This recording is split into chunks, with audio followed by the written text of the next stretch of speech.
Bismillahirrahmanirrahim. Assalamualaikum warahmatullahi wabarakatuh. Salam sejahtera bagi kita semua. Salam kenal dengan saya, Sekretariat Dirjen P2P Kementerian Kesehatan.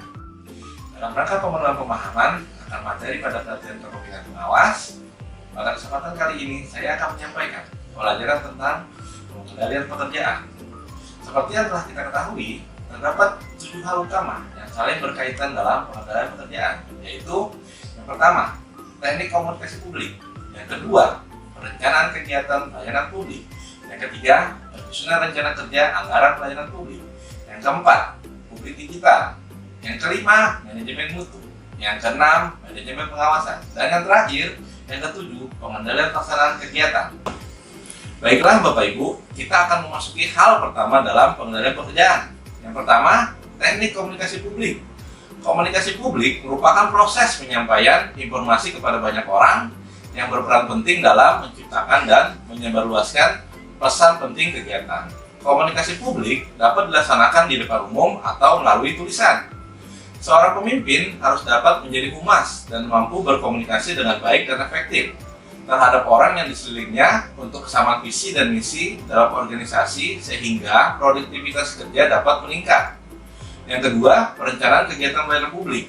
Tahapan perencanaan pelayanan publik mencakup jumlah kelompok masyarakat yang akan dilayani, identifikasi kekuatan, kelemahan, peluang, ancaman, serta asumsi-asumsi, rumusan visi serta hasil identifikasi kegiatan, jadwal kegiatan serta jumlah dan jenis sumber daya yang dibutuhkan. Perencanaan dan pengorganisasian yang baik dapat menghasilkan produktivitas dalam pelayanan publik. 3. Penyusunan rencana kerja anggaran pelayanan publik.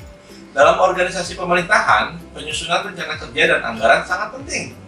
Proses penyusunan anggaran diawali dengan baseline atau estimasi yang menjadi dasar pagu indikatif yang pada akhirnya akan menjadi alokasi anggaran. Mekanisme penyusunan rencana kerja anggaran diawali dengan penetapan dan prioritas pembangunan. Selanjutnya dilaksanakan penyusunan RKA, penelitian RKKL, serta review RKA. Yang keempat, publik digital. Publik digital merupakan pelayanan penting dalam mencari solusi terhadap setiap masalah melalui model baru, cara baru, dan nilai baru melalui inovasi sehingga menjadi efektif dan efisien. Jenis pelayanan publik meliputi yang pertama, publikasi seperti profil pejabat negara pada website kementerian atau lembaga. Yang kedua, interaksi seperti online chatting, teleconference, email, newsletter, serta yang ketiga, transaksi sebagai contoh perpindahan data dan atau dana dari satu pihak ke pihak lainnya dalam pelayanan pemerintahan online, misalnya dalam perpanjangan KTP. Yang kelima, manajemen mutu. Sistem manajemen mutu adalah sistem penetapan kebijakan, sasaran, dan pencapaian sasaran secara langsung dan terkendali dalam sebuah organisasi yang berpengaruh terhadap mutu. Tujuannya yaitu menjamin kesesuaian proses dan produk dan antara kebutuhan dan persyaratan. Selain itu, memberikan kepuasan kepada konsumen atau pelanggan. Standar dalam manajemen mutu sesuai dengan ISO dan SNI. 6. Manajemen pengawasan. Manajemen pengawasan dalam manajemen pemerintah adalah suatu proses pengelolaan atas pelaksanaan pengawasan yang dibangun secara manajerial, yang di dalamnya terdapat proses manajemen dan fungsi-fungsi manajemen, dan dilakukan untuk menjadi instrumen kontrol bagi pelaksanaan proses manajemen pemerintahan. Dalam manajemen pengawasan, terdapat sistem pengendalian yang integral, melekat pada setiap kegiatan di instansi pemerintah yang menjadi bagian dari proses pengawasan dan pengendalian, yaitu SPIP.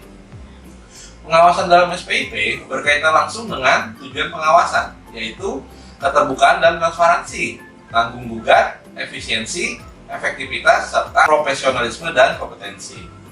Yang ketujuh, pengendalian pelaksanaan kegiatan. Tujuan pengendalian yaitu menjaga sesuatu agar tetap berada pada jalurnya dan memastikan rencana mengenai sasaran. Peran pengawas dalam pengendalian melalui konsep PDCA. PDCA yaitu dalam plan, pengawasan merencanakan monitoring dan identifikasi faktor yang akan dievaluasi. Do yaitu melaksanakan monitoring.